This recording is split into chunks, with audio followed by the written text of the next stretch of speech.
Hello everyone, my name is Caleb Foltz, and I'll be narrating our presentation on Hitler's drive to Stalingrad. The Group 10 members include Caleb Foltz, Tristan Curtis, Garry Forger, and Matthew Garcia.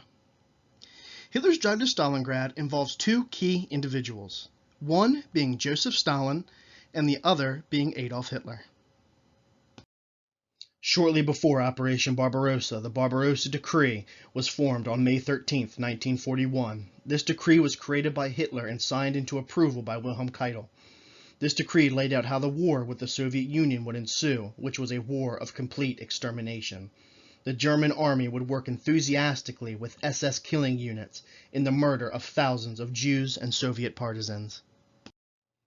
June 22, 1941. Germany officially launches Operation Barbarossa. Three German army groups, consisting of some 3 million men, 3,000 tanks, 7,000 artillery pieces, and 2,500 aircraft, participate in the invasion of the Soviet Union. Within a month, the Germans advance more than 300 miles, and the Soviet losses number in the millions due to encirclements and the destruction of entire armies. December 2, 1941. The last of Field Marshal Fedor von Bock's 6 major offenses against Moscow reaches the suburbs of the Russian capital. By this point, Barbarossa has stalled, and the harshest Russian winter in decades has decimated the German armies that were sorely lacking in cold weather gear. April 5, 1942. Hitler issues Führer Directive No. 41, summarizing the goals of Fall Blau, Operation Blue, the 1942 German summer offensive on the Eastern Front. The Sixth Army, under General Friedrich Wilhelm Ernst Paulus, would lead the assault on Stalingrad. Hitler then sets a deadline for August 25th for the capture of the city. July 17, 1942. The Stalingrad offensive officially begins.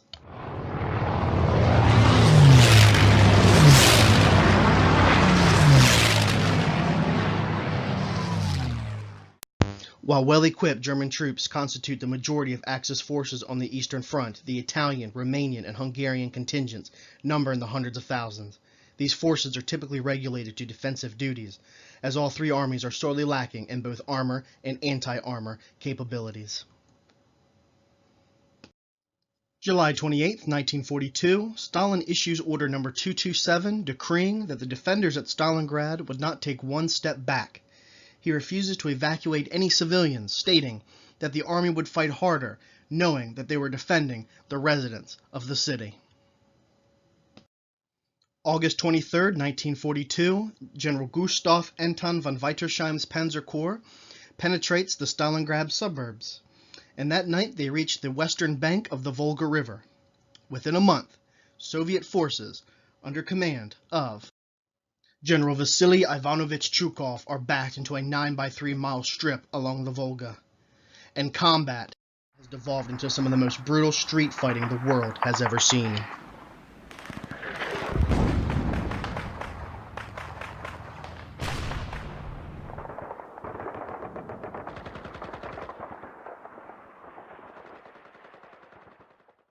November 19th, 1942. General Georgy Konstantinovich Zhukov launches Operation Uranus, a massive Soviet counteroffensive. Instead of assaulting the battle-hardened 6th Army and 4th Panzer Army in Stalingrad itself, the Soviets strike at the flanks, here and here, of the overextended Axis line. The under-equipped Romanian troops located here and here on the map are no match for the Red Army's advance, and the Germans are unable to effectively deploy any kind of mobile reserve units to prevent an encirclement.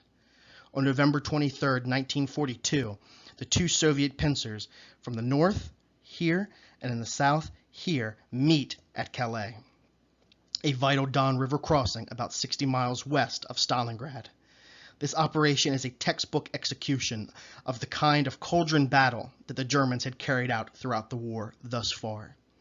And with the two Soviet pincers meeting here at Calais, it is official that the German 6th Army and 4th Panzer Army, led by General Paulus and General Hoth, are completely encircled.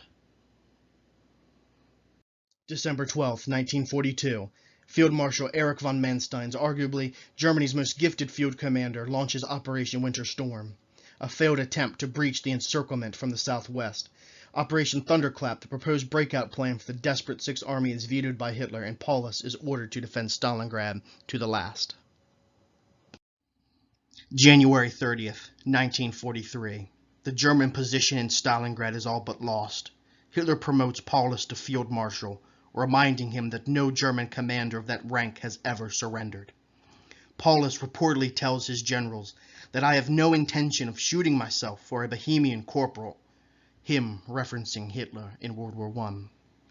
And Paulus surrenders to the Red Army the following day. Extra, read all about it. February 2nd, 1943, the remaining 91,000 men of the 6th Army and 4th Panzer Army surrender. Only about 5% survive captivity. Total casualties on both sides for the Stalingrad campaign approach 2 million lives lost. Following the German surrender at Stalingrad, the Soviet Union made a push towards Berlin. Here is an illustration of the Soviet Union's 1943 and 1944 advance into German territories. May 1945, the Red Army barreled into Berlin and captured the city. One of the most iconic images of the war is the one you see on your screen, showing a Red Army soldier raising their flag over the ruins of the Reichstag. It was then that the Red Army knew that they have achieved victory over Nazi Germany. On May 1st, 1945, General Zhukov, the man who led the Soviet drive on Berlin, formally accepts the German surrender from Field Marshal Keitel, who was the commander of the Nazi armed forces during the final days. Though the chaoses of war had finally ceased, for now, the Soviets and Germans had other hardships yet to come.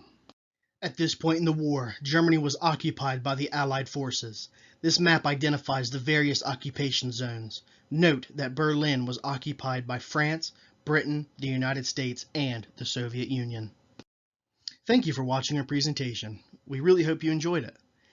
Here are our photo, video, and audio credits that are listed in the order in which they appear in the presentation.